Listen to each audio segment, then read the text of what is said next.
সূচকের নিয়মাবলী। প্রিয় ছাত্রছাত্রীরা, আজ আমরা নবম শ্রেণীর গণিতের একটি অত্যন্ত গুরুত্বপূর্ণ অধ্যায় সূচকের নিয়মাবলী অর্থাৎ লজ অফ ইন্ডিসেস নিয়ে আলোচনা শুরু করব।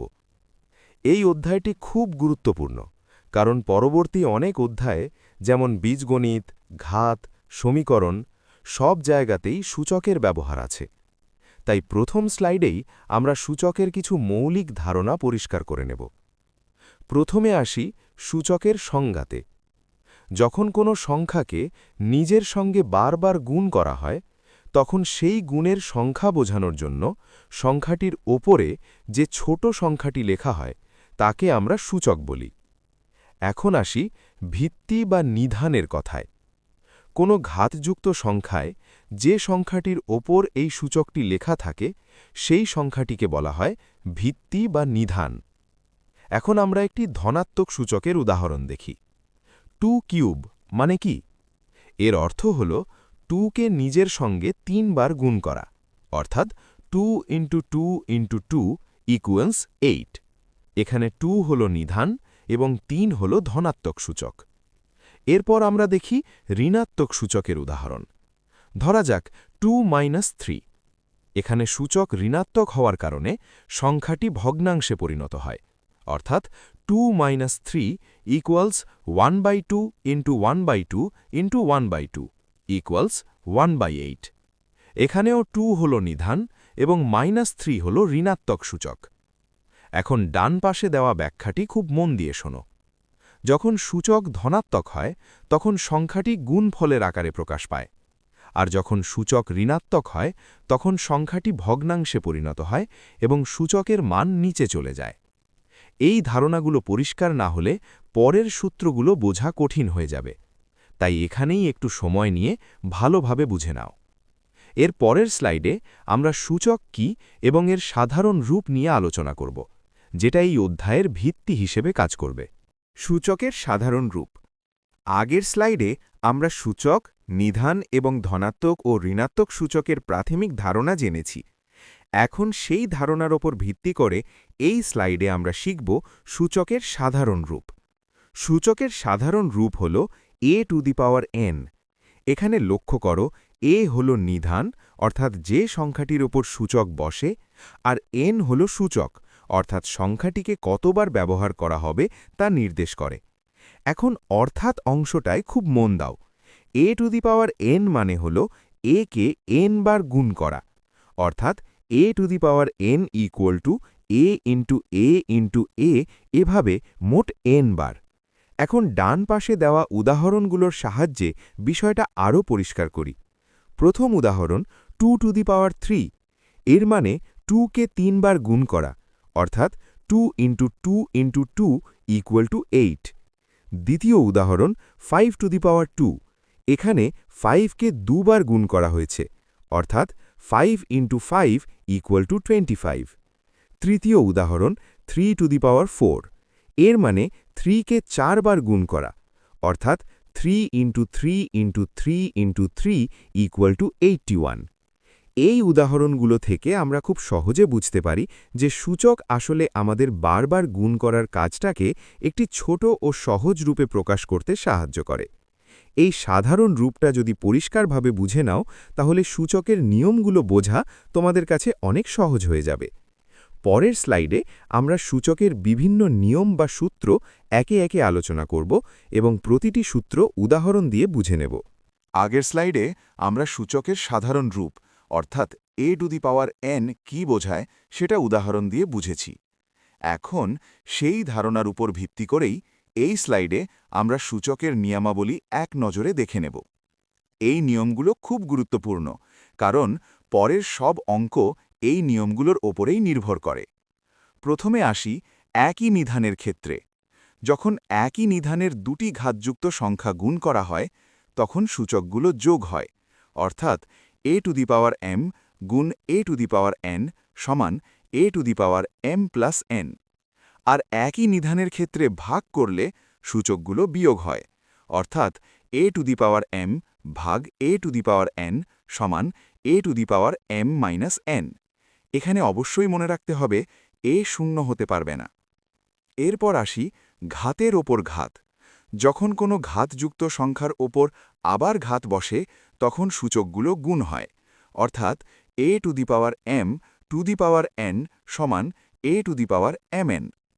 এবার আমরা দেখি গুণ ও ভাগের ওপর ঘাত। যদি দুটি সংখ্যা গুণ বা ভাগ অবস্থায় থাকে এবং তার উপর সূচক বসে, তাহলে সেই সূচক প্রত্যেকটির ওপর আলাদা আলাদাভাবে বসে, অর্থাৎ ab to the power n সমান a to the power n b to the power n, এবং a by b to the power n সমান a to the power n by b to the power n। এখানে b শূন্য হতে পারবে না। এরপর আসি বিশেষ সূচক। এই অংশটা খুব গুরুত্বপূর্ণ। যখন সূচক শূন্য হয় তখন a টু দি পাওয়ার 0 সমান 1, তবে a অবশ্যই শূন্য নয়। যখন সূচক ঋণাত্মক হয় তখন a to the power -n সমান 1 by a to the power n, আর যখন সূচক 1 হয় তখন সংখ্যার মান অপরিবর্তিত থাকে, অর্থাৎ a টু দি পাওয়ার 1 সমান a। এই স্লাইডে আমরা শুধু সূত্রগুলো এক নজরে দেখলাম, ভয় পাবার কিছু নেই। পরের স্লাইডগুলোতে আমরা একটি সূত্র আলাদা করে উদাহরণসহ এবং ধাপে ধাপে ব্যাখ্যা করব, যাতে তোমাদের বোঝা একদম সহজ হয়ে যায়। এখন চলো পরের স্লাইডে প্রথম সূত্রটি উদাহরণ দিয়ে বুঝে নিই। একই নিধানের ক্ষেত্রে গুণ ও ভাগের সূত্রের ব্যাখ্যা। আগের স্লাইডে আমরা সূচকের সব গুরুত্বপূর্ণ সূত্র এক নজরে দেখেছি। এখন সেই সূত্রগুলোর মধ্যে থেকে প্রথম সূত্রটি আমরা উদাহরণসহ ধাপে ধাপে বুঝে নেব। এই স্লাইডে আমরা আলোচনা করছি একই নিধানের ক্ষেত্রে গুণ ও ভাগের সূত্র। প্রথমে আসি গুণের সূত্রে। যখন একই নিধানের দুটি ঘাতযুক্ত সংখ্যাকে গুণ করা হয় তখন সূচকগুলো যোগ হয়, অর্থাৎ a to the power m into a to the power n is equal to a to the power m plus n। এখন বাম পাশে দেওয়া উদাহরণটি দেখি, 2 to the power 3 into 2 to the power 4। প্রথমে আমরা এটি হাতে করে অর্থাৎ ম্যানুয়াল পদ্ধতিতে করি। 2 টু দি পাওয়ার 3 মানে 2 ইন্টু 2 ইন্টু 2, আর 2 টু দি পাওয়ার 4 মানে 2 ইন্টু 2 ইন্টু 2 ইন্টু 2। এই দুটোকে একসাথে গুণ করলে পারি 8 গুণিত 16 ইজ ইকুয়াল টু 128। এখন 128কে 2 এর ঘাতে লিখলে পাই 128 is equal to 2 to the power 7। এবার একই অঙ্কটি সূত্র দিয়ে করি। 2 to the power 3 into 2 to the power 4 is equal to 2 to the power 3 plus 4 is equal to 2 to the power 7। দেখলে বুঝতে পারছো সূত্র ব্যবহার করলে কাজটা কত সহজ হয়ে যায়। এবার আসি ভাগের সূত্রে। যখন একই নিধানের দুটি ঘাতযুক্ত সংখ্যাকে ভাগ করা হয় তখন সূচকগুলো বিয়োগ হয়, অর্থাৎ a to the power m divided by a to the power n is equal to a to the power m minus n। এখানে অবশ্যই মনে রাখতে হবে a শূন্য হতে পারবে না। ডান পাশে দেওয়া উদাহরণটি দেখি, 2 to the power 5 divided by 2 to the power 2। প্রথমে হাতে করে করি। 2 টু দি পাওয়ার 5 মানে 2 ইন্টু 2 ইন্টু 2 ইন্টু 2 ইন্টু 2, আর 2 টু দি পাওয়ার 2 মানে 2 ইন্টু 2। ভাগ করলে পাই 32 ভাজিত 4 ইজ ইকুয়াল টু 8। এখন 8কে 2 এর ঘাতে লিখলে পাই 8 is equal to 2 to the power 3। এবার একই অঙ্কটি সূত্র দিয়ে করি। 2 to the power 5 divided by 2 to the power 2 is equal to 2 to the power 5 minus 2 is equal to 2 to the power 3। এই দুই উদাহরণ থেকে পরিষ্কারভাবে বোঝা যায় একই নিধানের ক্ষেত্রে গুণ হলে সূচক যোগ হয় আর ভাগ হলে সূচক বিয়োগ হয়। এই ধারণাটা খুব ভালোভাবে মনে রাখবে, কারণ পরের অনেক অঙ্কেই এই নিয়ম বারবার ব্যবহার হবে। পরের স্লাইডে আমরা দ্বিতীয় সূত্র অর্থাৎ ঘাতের উপর ঘাত উদাহরণ দিয়ে বুঝব। আগের স্লাইডে আমরা একই নিধানের ক্ষেত্রে গুণ ও ভাগের সূত্র উদাহরণ দিয়ে বুঝেছি। এখন আমরা সূচকের আরেকটি গুরুত্বপূর্ণ নিয়ম শিখব, যার নাম ঘাতের উপর ঘাত। প্রথমে নিয়মটা বুঝে নিই। যখন কোনো সংখ্যার একটি ঘাতের উপর আবার আরেকটি ঘাত বসে তখন নতুন সূচকটি আগের দুটি সূচকের গুণফল হয়। এই নিয়মকে বলা হয় ঘাতের উপর ঘাতের নিয়ম। এই নিয়মের সূত্র হল a to the power m two the power n is equal to a to the power mn। এখন বাম পাশে দেওয়া উদাহরণটি দেখি, 2 কিউব টু দি পাওয়ার 2। প্রথমে আমরা এটি হাতে করে অর্থাৎ ম্যানুয়াল পদ্ধতিতে করি। 2 কিউব মানে 2 ইন্টু 2 ইন্টু 2। এখন পুরো রাশিটার স্কোয়ার আছে, অর্থাৎ এই অংশটিকে আবার একবার গুণ করতে হবে। তাই পাই 2 into 2 into 2 into 2 into 2 into 2। এগুলো গুণ করলে হয় 2 into 2 into 2 into 2 into 2 into 2, অর্থাৎ মোট 6 বার 2। সুতরাং ফলাফল হল 2 টু দি পাওয়ার 6। এবার একই অঙ্কটি আমরা সূত্র দিয়ে করি। 2 cube to the power 2 is equal to 2 to the power 3 into 2 is equal to 2 to the power 6। এখান থেকে খুব সহজেই বোঝা যায় যে ঘাতের ওপর ঘাত থাকলে সূচকগুলোর যোগ নয়, বরং গুণ হয়। এই নিয়মটা ভালো করে মনে রাখবে, কারণ পরের অঙ্কগুলোতে এই সূত্রটি অনেকবার ব্যবহার হবে। পরের স্লাইডে আমরা গুণ ও ভাগের ওপর ঘাতের নিয়ম উদাহরণসহ শিখব, যেটা সূচকের আরেকটি গুরুত্বপূর্ণ অংশ। আগের স্লাইডে আমরা ঘাতের ওপর ঘাতের নিয়ম উদাহরণ দিয়ে বুঝেছি। এখন সেই ধারণার পরের ধাপে এই স্লাইডে আমরা শিখব গুণ ও ভাগের ওপর ঘাতের নিয়ম। প্রথমে আসি গুণের ওপর ঘাতে। যখন দুটি সংখ্যা গুণ অবস্থায় থাকে এবং সেই গুণফলের ওপর একটি ঘাত বসে, তখন সেই ঘাতটি গুণের প্রতিটি সংখ্যার ওপর আলাদা আলাদাভাবে বসে। এই নিয়মের সূত্র হল a b এর whole to the power n equals to a to the power n b to the power n। এখন বাম পাশে দেওয়া উদাহরণটি দেখি। 2 ইন্টু 3 এই গুণফলের হোল স্কোয়ার। প্রথমে আমরা এটি হাতে করে অর্থাৎ ম্যানুয়াল পদ্ধতিতে করি। 2 ইন্টু 3 এর হোল স্কোয়ার মানে 2 ইন্টু 3 ইন্টু 2 ইন্টু 3। এটি করলে পাই 6 ইন্টু 6 ইকুয়ালস টু 36। এবার একই অঙ্কটি সূত্র দিয়ে করি। 2 ইন্টু 3 এর whole square equals to 2 square into 3 square equals to 4 into 9 equals to 36। দেখতে পাচ্ছ, ম্যানুয়াল আর ফর্মুলা দুটোতেই ফল একই এসেছে। এবার আসি ভাগের ওপর ঘাতে। যখন দুটি সংখ্যা ভাগ অবস্থায় থাকে এবং তার ওপর একটি ঘাত বসে, তখন সেই ঘাতটি লব ও হরের ওপর আলাদা আলাদাভাবে বসে। এই নিয়মের সূত্র হল a বাই b এর whole to the power n equals to a to the power n by b to the power n। এখানে অবশ্যই মনে রাখতে হবে b শূন্য হতে পারবে না। ডান পাশে দেওয়া উদাহরণটি দেখি। 4/5 এর হোল স্কোয়ার। প্রথমে হাতে করে করি। 4/5 এর হোল স্কোয়ার মানে 4/5 ইন্টু 4/5। এটি করলে পাই 16/25। এবার সূত্র দিয়ে করলে 4/5 এর whole square equals to 4 square by 5 square equals to 16/25। এই উদাহরণগুলো থেকে পরিষ্কারভাবে বোঝা যায় যে গুণ বা ভাগের উপর ঘাত থাকলে ঘাতটি প্রতিটি অংশের ওপর সমানভাবে প্রয়োগ হয়। এই নিয়মটিও খুব গুরুত্বপূর্ণ, কারণ সূচকের অনেক অঙ্কেই এটি বারবার ব্যবহার হবে। পরের স্লাইডে আমরা বিশেষ সূচক অর্থাৎ শূন্য সূচক, ঋণাত্মক সূচক ও এক সূচক নিয়ে আলোচনা করব, যেগুলো সূচকের আরেকটি গুরুত্বপূর্ণ অংশ। আগের স্লাইডে আমরা গুণ ও ভাগের ওপর ঘাতের নিয়ম শিখেছি। এখন এই স্লাইডে আমরা সূচকের একটি খুব গুরুত্বপূর্ণ অংশ নিয়ে আলোচনা করব, যাকে বলা হয় বিশেষ সূচক। এই বিশেষ সূচকের মধ্যে তিনটি বিষয় আছে: শূন্য সূচক, ঋণাত্মক সূচক এবং এক সূচক। এক এক করে সহজভাবে বুঝে নিই। প্রথমে আসি শূন্য সূচকে। নিয়ম অনুযায়ী a to the power 0 equals to 1। তবে এখানে অবশ্যই মনে রাখতে হবে a শূন্য হতে পারবে না। এখন উদাহরণ দেখি। 2 টু দি পাওয়ার 0। হাতে করে বুঝলে 2 to the power 0 equals to 2 to the power 3 divided by 2 to the power 3। একই নিধানের ক্ষেত্রে ভাগ করলে সূচক বিয়োগ হয়, অর্থাৎ 3 মাইনাস 3 ইকুয়ালস টু 0। ফলে পাই 2 to the power 0 equals to 1। সূত্র দিয়েও আমরা পাই 2 to the power 0 equals to 1। এরপর আসি ঋণাত্মক সূচকে।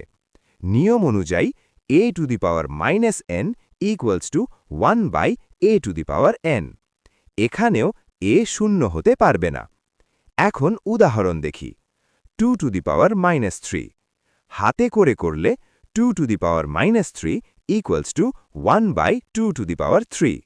আর 2 টু দি পাওয়ার 3 মানে 2 ইন্টু 2 ইন্টু 2, অর্থাৎ 2 to the power minus 3 equals to 1/8। সূত্র দিয়েও একই ফল পাই।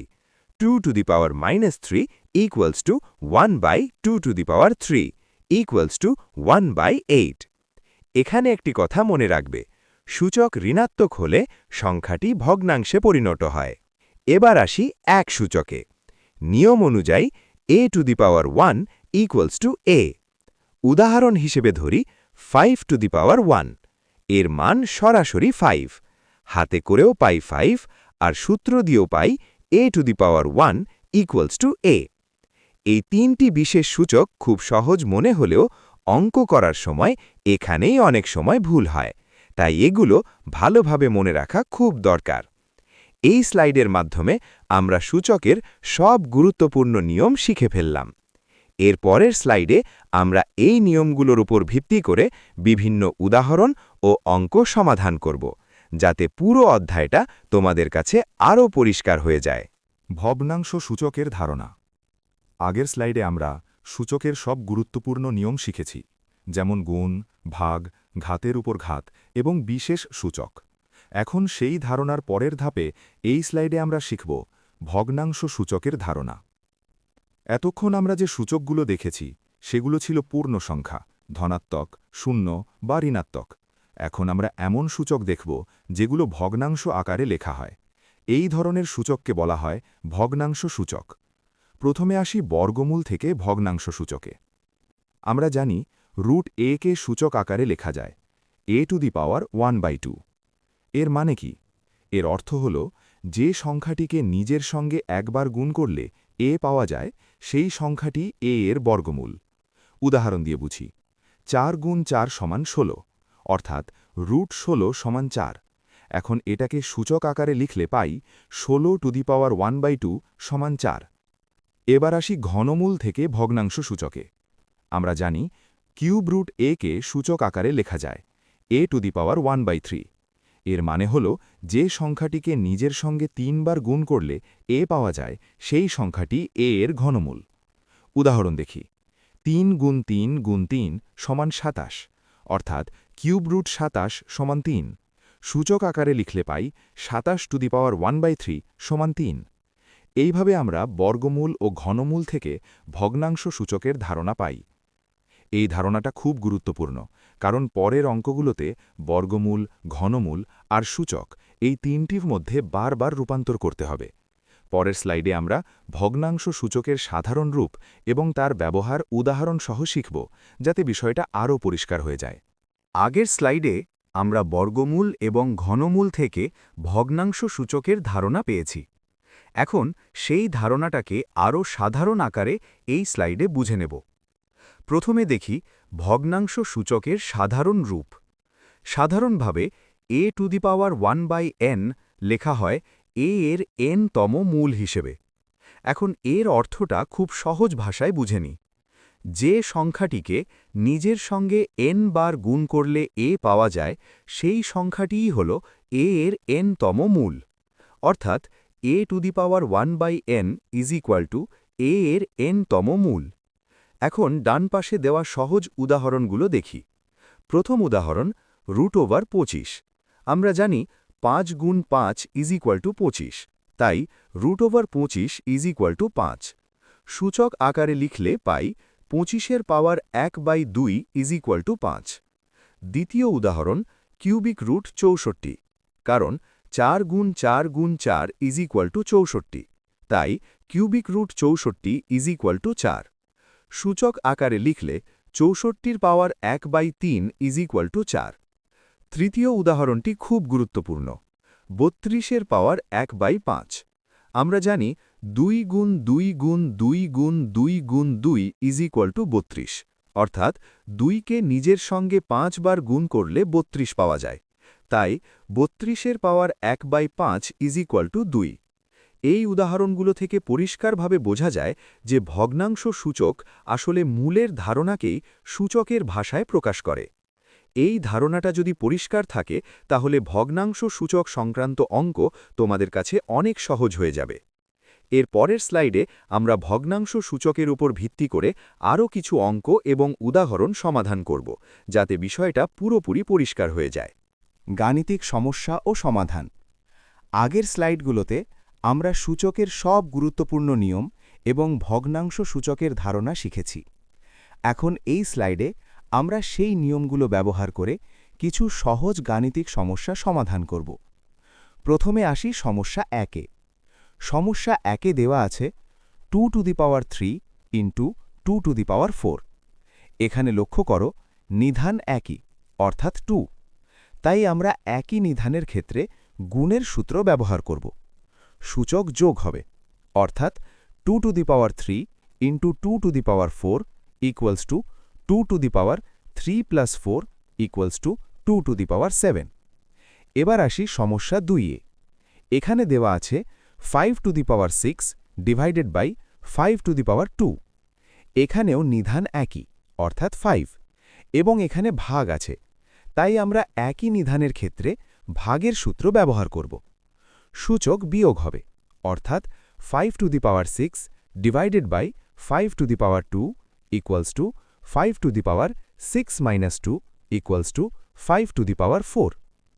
এখন আসি সমস্যা 3-এ। এখানে দেওয়া আছে 3 স্কোয়ারের কিউব। এখানে একটি ঘাতের উপর আবার আরেকটি ঘাত আছে, তাই আমরা ঘাতের উপর ঘাতের সূত্র ব্যবহার করব। সূচক গুণ হবে, অর্থাৎ 3 স্কোয়ারের whole cube equals to 3 to the power 2 into 3 equals to 3 to the power 6। এবার আসি সমস্যা 4-এ। এখানে দেওয়া আছে 2 ইন্টু 5-এর হোল স্কোয়ার। এখানে গুণের উপর ঘাত আছে, তাই আমরা গুণের উপর ঘাতের সূত্র ব্যবহার করব। প্রত্যেকটির উপর আলাদা করে ঘাত বসবে, অর্থাৎ 2 ইন্টু 5-এর whole square equals to 2 square into 5 square equals to 4 into 25 equals to 100। এই 4টি সমস্যার মাধ্যমে আমরা পরিষ্কারভাবে বুঝতে পারি, প্রথমে দেখতে হবে নিধান একই কিনা, ঘাতের উপর ঘাত আছে কিনা, নাকি গুণ বা ভাগের উপর ঘাত আছে। এরপর উপযুক্ত সূত্র ব্যবহার করলে অঙ্ক করা খুব সহজ হয়ে যায়। এর পরের স্লাইডে আমরা আরও কিছু সমস্যা সমাধান করব, যেগুলো পরীক্ষার জন্য খুবই গুরুত্বপূর্ণ। গাণিতিক সমস্যা ও সমাধান পরবর্তী অংশ। আগের স্লাইডে আমরা সূচকের নিয়ম ব্যবহার করে কিছু সহজ সমস্যা সমাধান করেছি। এখন এই স্লাইডে আমরা আরও 4টি গুরুত্বপূর্ণ সমস্যা সমাধান করব, যেগুলো পরীক্ষার জন্য খুবই দরকারি। প্রথমে আসি সমস্যা 5-এ। সমস্যা 5-এ দেওয়া আছে 4/7 স্কোয়ার। এখানে ভাগের ওপর ঘাত আছে, তাই আমরা ভাগের ওপর ঘাতের সূত্র ব্যবহার করব। সূত্র অনুযায়ী a/b whole square equals to a square by b square. সুতরাং 4/7 square equals to 4 square by 7 square equals to 16/49। এবার আসি সমস্যা 6। এখানে আমাদের মান নির্ণয় করতে হবে 2 to the power 0 plus 3 to the power 1। প্রথমে সূচকের মান বের করি।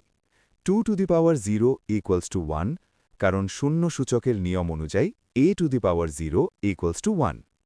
এবার 3 to the power 1 equals to 3। এখন যোগ করলে পাই 1 প্লাস 3 ইকুয়ালস টু 4। এবার আসি সমস্যা 7-এ। এখানে দেওয়া আছে 2 টু দি পাওয়ার -3। এটি একটি ঋণাত্মক সূচকের উদাহরণ, তাই আমরা ঋণাত্মক সূচকের সূত্র ব্যবহার করব। সূত্র অনুযায়ী a to the power -n equals two 1/a two the power n। সুতরাং 2 to the power -3 equals two 1/2 cube equals two 1/2 into 2 into 2 equals to 1/8। সব শেষে আসি সমস্যা 8-এ। এখানে মান নির্ণয় করতে হবে 16 to the power 1/2 plus 27 to the power 1/3। প্রথমে 16 টু দি পাওয়ার 1/2, এটি বর্গমূল, √16 ইকুয়ালস টু 4। এরপর 27 টু দি পাওয়ার 1/3, এটি ঘনমূল, কিউব √27 ইকুয়ালস টু 3। এখন যোগ করলে পাই 4 প্লাস 3 ইকুয়ালস টু 7। এই 4টি সমস্যার মাধ্যমে আমরা আবারও দেখলাম শূন্য সূচক, ঋণাত্মক সূচক এবং ভগ্নাংশ সূচক সবকিছু কিভাবে বাস্তবে অঙ্কে ব্যবহার হয়। এইভাবে যদি নিয়মগুলো মনে রেখে ধাপে ধাপে অঙ্ক করো, তাহলে সূচক অধ্যায়ে তোমাদের কাছে একদম সহজ হয়ে যাবে। এর পরের স্লাইডে আমরা আরও কিছু পরীক্ষাভিত্তিক সমস্যা বা গুরুত্বপূর্ণ অনুশীলনী নিয়ে আলোচনা করব। পাঠ্য বইয়ের কিছু গাণিতিক সমস্যা ও সমাধান প্রমাণ। আগের স্লাইডগুলোতে আমরা সূচকের বিভিন্ন নিয়ম ও সহজ সমস্যার সমাধান করেছি। এখন এই স্লাইডে আমরা পাঠ্য বই থেকে নেওয়া একটি গুরুত্বপূর্ণ প্রমাণমূলক অঙ্ক আলোচনা করব। প্রথমে প্রশ্নটি ভালো করে বুঝে নিই। প্রশ্নে বলা হয়েছে, যদি p⁴a equals q⁴b equals r⁴c এবং pqr ইকুয়ালস 1 হয়, তবে প্রমাণ করতে হবে যে 1/a plus 1/b plus 1/c equals 0। এখন আমরা সমাধান শুরু করি। ধরি p⁴a equals q⁴b equals r⁴c equals k, যেখানে k একটি ধ্রুবক। এখন এই ধরা থেকে আমরা পাই p equals k⁴1/a, q equals k⁴1/b এবং r ইকুয়ালস k⁴1/c। এখন প্রশ্নে দেওয়া আছে pqr ইকুয়ালস 1। তাহলে p, q এবং r এর মান বসালে পাই k⁴1/a multiplied by k⁴1/b multiplied by k⁴1/c equals 1। সূচকের নিয়ম অনুযায়ী একই নিধানের ক্ষেত্রে গুণ হলে সূচক যোগ হয়। সুতরাং আমরা পাই k⁴1/a plus 1/b plus 1/c equals 1। এখন আমরা জানি 1কে যে কোনো সংখ্যার শূন্য ঘাত হিসেবে লেখা যায়, অর্থাৎ 1 ইকুয়ালস k⁴0, যেখানে k নট ইকুয়ালস 1। সুতরাং সূচক সমান করলে পাই 1/a plus 1/b plus 1/c equals 0। অতএব 1/a plus 1/b plus 1/c equals 0। প্রমাণিত। এই অঙ্কটি খুবই গুরুত্বপূর্ণ, কারণ এখানে সূচকের নিয়ম ব্যবহার করে একটি প্রমাণ কিভাবে করতে হয় তা সুন্দরভাবে দেখানো হয়েছে। এই ধরনের প্রমাণমূলক অঙ্ক পরীক্ষায় প্রায়ই আসে, তাই ধাপগুলো ভালো করে মনে রাখবে। এর পরের স্লাইডে আমরা সূচক অধ্যায়ের আরও কিছু গুরুত্বপূর্ণ পরীক্ষামুখী প্রশ্ন আলোচনা করব। আগের স্লাইডে আমরা সূচকের নিয়ম ব্যবহার করে একটি গুরুত্বপূর্ণ প্রমাণমূলক অঙ্ক সমাধান করেছি। এখন এই স্লাইডে আমরা পাঠ্য বই থেকে নেওয়া একটি মান নির্ণয়ের সমস্যা ধাপে ধাপে সমাধান করব। প্রশ্নে আমাদের বলা হয়েছে, মান নির্ণয় করো 5th root of 8 to the power 5/2 into 16 to the power 3/2। এখন আমরা সমাধান শুরু করি। প্রথমে আমরা 5th root of 8 to the power 5/2 অংশটি নিই। আমরা জানি nth টার্ম রুটের সূত্র অনুযায়ী nth root of a equals to a to the power 1/n। সুতরাং 5th root of 8 equals to 8 to the power 1/5। এখন পুরো রাশি হবে 8 to the power 1/5 to the power 5/2। এখানে আমরা ঘাতের ওপর ঘাতের সূত্র ব্যবহার করি, যার সূত্র হল a to the power m to the power n equals to a to the power m into n। তাই পাই 8 to the power 1/5 into 5/2, অর্থাৎ 8 to the power 1/2। এখন আমরা জানি a to the power 1/2 equals to root a। সুতরাং 8 to the power 1/2 equals to root 8। এবার আমরা দ্বিতীয় অংশে আসি, 16 to the power 3/2। এখানে আমরা ভগ্নাংশ সূচকের সূত্র ব্যবহার করি, a to the power m/n equals to nth root of a to the power m। সুতরাং 16 to the power 3/2 equals to root 16 to the power 3। আমরা জানি root 16 equals to 4, তাই 4 কিউব equals to 64। এখন দুইটি ফলকে একসঙ্গে গুণ করি। অতএব 5th root of 8 to the power 5/2 into 16 to the power 3/2 equals to root 8 into 64 equals to 64 root 8। সুতরাং চূড়ান্ত উত্তর হল 64 root 8। এই অঙ্কটি থেকে আমরা পরিষ্কারভাবে বুঝতে পারি, ভগ্নাংশ সূচক দেখলে ভয় পাওয়ার কিছু নেই। শুধু ধাপে ধাপে সঠিক সূত্র প্রয়োগ করলেই অঙ্ক খুব সহজ হয়ে যায়। এর পরের স্লাইডে আমরা সূচক অধ্যায়ের আরও কিছু গুরুত্বপূর্ণ অনুশীলনী সমস্যা সমাধান করব, যেগুলো পরীক্ষার জন্য খুবই দরকারি। আগের স্লাইডে আমরা ভগ্নাংশ সূচক ব্যবহার করে একটি মান নির্ণয়ের সমস্যা সমাধান করেছি। এখন এই স্লাইডে আমরা পাঠ্য বই থেকে নেওয়া আরেকটি গুরুত্বপূর্ণ সরলীকরণের অঙ্ক আলোচনা করব। প্রশ্নে আমাদের সরল করতে বলা হয়েছে third root of a to the power -2 into b into third root of b to the power -2 into c into third root of c to the power -2 into a। এখন ধাপে ধাপে সমাধান শুরু করি। প্রথমে আমরা জানি ঘনমূলকে সূচক আকারে লেখা যায়, অর্থাৎ third root of a to the power -2 is equal to a to the power -2 to the power 1/3 is equal to a to the power -2/3। একইভাবে third root of b to the power -2 is equal to b to the power -2/3 এবং third root of c to the power -2 is equal to c to the power -2/3। এখন পুরো রাশিটি সূচক আকারে লিখলে পাই a to the power -2/3 into b to the power -2/3 into c to the power -2/3 into a। এখন লক্ষ্য করো, এখানে একই নিধানের রাশিগুলো একসঙ্গে আছে, তাই আমরা একই নিধানের ক্ষেত্রে গুণের সূত্র ব্যবহার করব।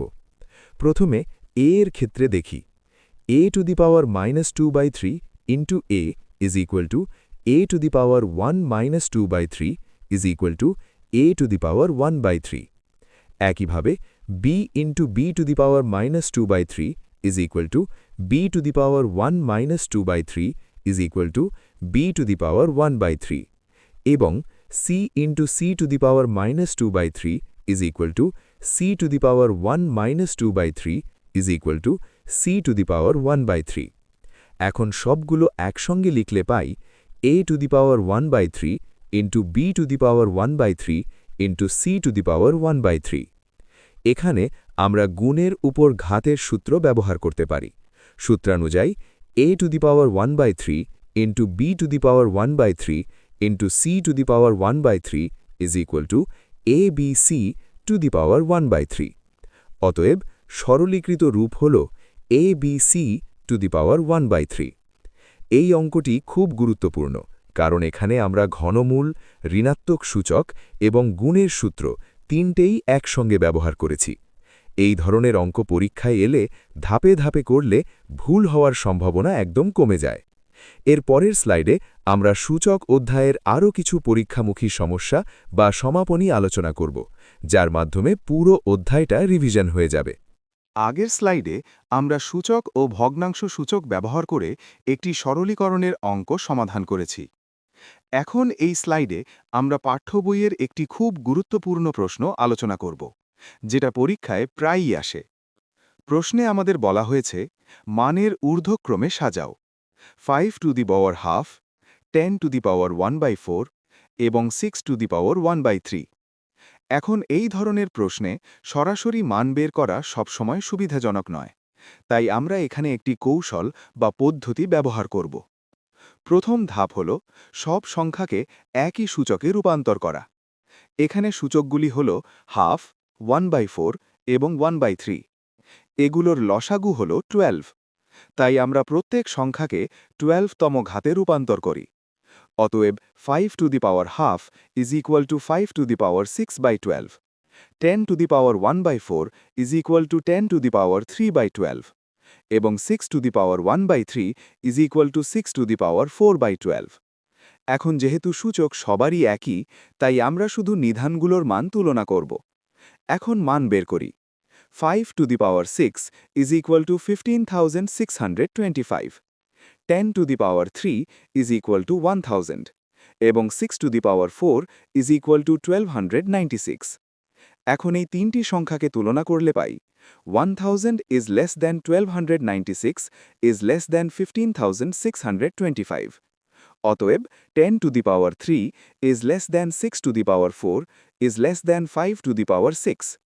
এখন আবার আমরা মূল সংখ্যাগুলোর দিকে ফিরে যাই। সুতরাং মানের ঊর্ধ্বক্রমে সাজালে পাই 10 to the power 1/4 is less than 6 to the power 1/3 is less than 5 to the power half. ডান পাশে দেওয়া হিন্টস অংশটি খুব গুরুত্বপূর্ণ। যখন এরকম বড় সূচকযুক্ত সংখ্যা থাকে, যেমন 2 to the power 60, 3 to the power 48, 4 to the power 36 এবং 5 টু দি পাওয়ার 24, তখন প্রথমে সূচকগুলোর লসাগু বের করতে হয়। তারপর সব সংখ্যাকে একই সূচকে লিখে শুধু নিধানগুলো তুলনা করতে হয়। আগের স্লাইডে আমরা সূচকের সাহায্যে মানের ঊর্ধ্বক্রমে সাজানোর একটি গুরুত্বপূর্ণ প্রশ্ন আলোচনা করেছি। এখন এই স্লাইডে আমরা পাঠ্য বইয়ের আরেকটি গুরুত্বপূর্ণ প্রমাণমূলক অঙ্ক আলোচনা করব। প্রথমে প্রশ্নটি ভালো করে পড়ে নিই। প্রশ্নে বলা হয়েছে, যদি x plus Z equals 2y এবং b স্কোয়ার ইকুয়ালস ac হয়, তবে প্রমাণ করতে হবে যে a to the power y minus Z dot b to the power z minus x dot c to the power x minus y equals 1। এখন আমরা সমাধান শুরু করি। প্রথমে প্রদত্ত রাশিটি লিখি। a to the power y minus Z dot b to the power z minus x dot c to the power x minus y। আমরা জানি b স্কোয়ার ইকুয়ালস ac, অতএব b equals ac to the power 1/2। এখন এই মানটি আমরা প্রদত্ত রাশিতে বসাই। তাহলে পাই a to the power y minus Z dot ac to the power z minus x/2 dot c to the power x minus y। এখন সূচকের নিয়ম অনুযায়ী ac to the power n equals a to the power n dot c to the power n। সুতরাং রাশিটি হবে a to the power y minus Z dot a to the power z minus x/2 dot c to the power z minus x/2 dot c to the power x minus y। এখন একই নিধানের সূচকগুলো একত্র করি। প্রথমে a এর ক্ষেত্রে দেখি সূচক হবে y minus Z plus z minus x/2। এখন প্রশ্নে দেওয়া আছে x plus z equals 2y। এখান থেকে পাই y equals x plus z/2। এই মান বসালে a এর সূচক দাঁড়ায় x plus z/2 minus z plus z minus x/2, যা সরল করলে হয় 0। একইভাবে c এর ক্ষেত্রেও সূচক হবে x minus y plus z minus x/2। এখানেও y equals x plus z/2 বসালে সূচকটি 0 হয়ে যায়। এখন আমরা জানি a to the power 0 equals 1 এবং c to the power 0 equals 1। অতএব পুরো রাশিটির মান দাঁড়ায় 1 ইন্টু 1 ইকুয়ালস 1। সুতরাং a to the power y minus z dot b to the power z minus x dot c to the power x minus y equals 1। অতএব প্রমাণিত। এই অঙ্কটি খুব গুরুত্বপূর্ণ, কারণ এখানে আমরা সূচকের নিয়ম, বীজগাণিতিক সম্পর্ক এবং প্রদত্ত শর্ত সবকিছু একসঙ্গে ব্যবহার করেছি। এই ধরনের প্রমাণমূলক অঙ্কে সবচেয়ে জরুরি হল ধাপে ধাপে এগোনো এবং কোথায় কোন সূত্র লাগছে তা পরিষ্কারভাবে বোঝা। এর পরের স্লাইডে আমরা সূচক অধ্যায়ের শেষের দিকের আরও কিছু গুরুত্বপূর্ণ সমস্যা বা সমাপনী আলোচনা করব, যার মাধ্যমে পুরো অধ্যায়টা সম্পূর্ণ হবে। আগের স্লাইডে আমরা সূচক ব্যবহার করে দুটি সমীকরণ সমাধান করেছি। এখন এই স্লাইডে আমরা আরও দুটি গুরুত্বপূর্ণ প্রশ্ন আলোচনা করব, যেগুলো পরীক্ষায় প্রায়ই আসে। প্রথমে আসি প্রশ্ন 10(5)-এ। প্রশ্নটি হল 4 গুণ 5 টু দি পাওয়ার x সমান 500 হলে x এর মান কত? সমাধান শুরু করি। প্রথমে সমীকরণটি লিখি। 4 গুণ 5 টু দি পাওয়ার x সমান 500। এখন উভয় পাশে 4 দিয়ে ভাগ করি। তাহলে পাই 5 টু দি পাওয়ার x সমান 500 ভাগ 4, অর্থাৎ 5 টু দি পাওয়ার x সমান 125। এখন আমরা জানি 125 সমান 5 টু দি পাওয়ার 3। সুতরাং 5 টু দি পাওয়ার x সমান 5 টু দি পাওয়ার 3। এখানে নিধান একই, অর্থাৎ 5, তাই সূচক সমান হবে। অতএব x সমান 3, সুতরাং x এর মান হল 3। এবার আসি প্রশ্ন 11(1)-এ। প্রশ্নটি হল 27 টু দি পাওয়ার x সমান 81 টু দি পাওয়ার y হলে x ইস টু y কত? প্রথমে আমরা সংখ্যাগুলোকে একই নিধানে লিখি। আমরা জানি 27 সমান 3 টু দি পাওয়ার 3 এবং 81 সমান 3 টু দি পাওয়ার 4, তাই সমীকরণটি দাঁড়ায় 3 to the power 3 to the power x সমান 3^4y। এখন ঘাতের ওপর ঘাতের সূত্র অনুযায়ী বাম পাশ হবে 3^3x এবং ডান পাশ হবে 3^4y। অতএব 3^3x সমান 3^4y। এখানে নিধান একই, অর্থাৎ 3, তাই সূচক সমান হবে। সুতরাং পাই 3x সমান 4y। এখন অনুপাত বের করলে x:y সমান 4:3। অতএব x:y সমান 4:3। এই দুটি সমস্যার মাধ্যমে আমরা আবারও দেখলাম সূচকীয় সমীকরণে প্রথম কাজ হল নিধান একই করা, তারপর সূচক সমান করে সহজেই সমাধান বের করা যায়। এর সঙ্গে সূচক অধ্যায়ের সব গুরুত্বপূর্ণ নিয়ম, সমস্যা ও প্রমাণ আমরা সম্পূর্ণভাবে আলোচনা করলাম। এখন এই অধ্যায়টি ভালোভাবে রিভিশন করলে পরীক্ষায় সূচক তোমাদের কাছে খুব সহজ হয়ে যাবে। সূচকের ওপর 50টি প্রশ্ন দেওয়া হল, ধারণা ভিত্তিক। এই প্রশ্নগুলো আগে নিজেরা চেষ্টা করে সমাধান করবে। যদি না পারো তাহলে আবার ভিডিওটি দেখে ধাপে ধাপে বুঝে নেবে। মনে রাখবে, নিজে করতে পারলেই প্রকৃত শেখা হয়।